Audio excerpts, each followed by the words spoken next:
What's up, guys? My name is Takeyah. I am an orthodontic assistant. I do content on orthodontic assisting along with content with my husband and my son. I do dental videos every Tuesday and family videos every Friday. Make sure you subscribe so you don't miss out. In today's video, I will be going over my biggest challenge as an orthodontic assistant, and I'll go into detail exactly why it's my biggest challenge, and this is basically what I consider the hardest thing to learn as an orthodontic assistant starting off. All right, let's go.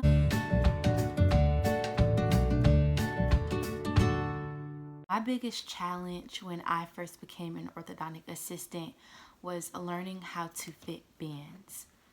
So you're probably like, what are bands? So bands are those little tooth rings. They're the same size as the tooth and they sit on the teeth. Usually with the tooth rings, they are used basically to like stabilize the tooth. And usually the tooth rings are used on teeth that, need that hold. So you will see bands, also known as tooth rings, on molars, and molars are the big teeth that sit way in the back, and it's really hard sometimes to keep regular braces on those teeth, so that's why we will use bands in substitution for braces. Sometimes you will have bands when you have a patient who has an appliance. When you have an appliance, you'll sometimes see the connection of the bands to the appliance that sits in the roof of the mouth. So you can have bands with the regular braces, or you can have bands that's connected to a patient's appliance. So with the band, you have various different sizes, just like you have different sizes for your rings on your fingers. So when you go to fit bands on, for example, the molars, it has to be like a certain size. Just like any ring, you don't want it too loose.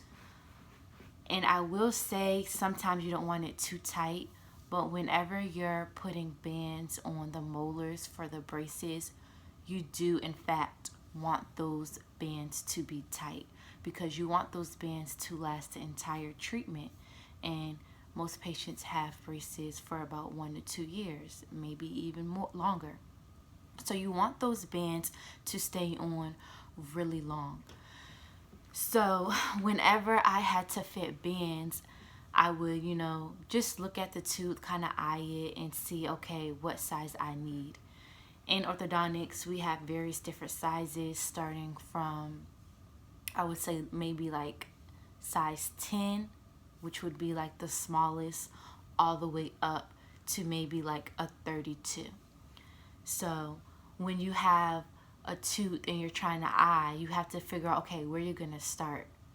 I quickly learned that the average starting size is 16. So I would initially always start at a 16 when I would size my patients. But then when I first started trying to fit bands, I wouldn't get the size right away. Like I would try a 16 on and it would either be too big or too small. So then I would try a 17, I'd try a 18. I would go in order.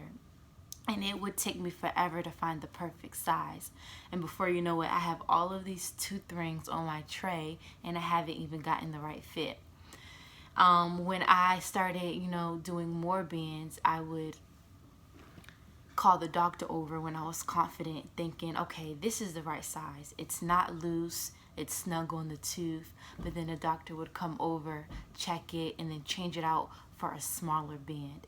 It was too loose. Like, I would consider my band to be tight, but the doctor would check behind me and say, no, we need a tighter fit, and they would switch it. So it would take me like multiple times trying to find the perfect fit. And it wasn't until maybe after my second month that I was confident in having the right size. I will never forget it. My very first time I got my bands fit to the T, to the doctor's liking. The doctor said, oh wow, these are perfect. Go ahead and put them in.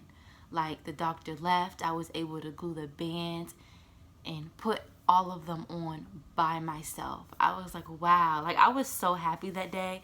Like, I remember going to lunch telling the other assistants, like, guess what? Dr. So-and-so came to my chair. All of my bands were perfect. And he told me to just go ahead.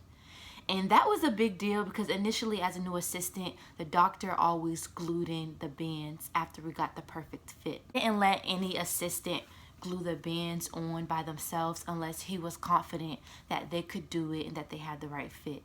So that was really major for me. Like, the doctor was like, all right, go ahead, Takeyah, go ahead and glue them in. I was like, are you sure you want me to go ahead and glue them in? He was like, yeah, and he walked away. So like, I was like really hype about that. But it was really challenging in the beginning because you can look at the tooth and it looks like a certain size, but when you go to try the tooth in, it doesn't fit.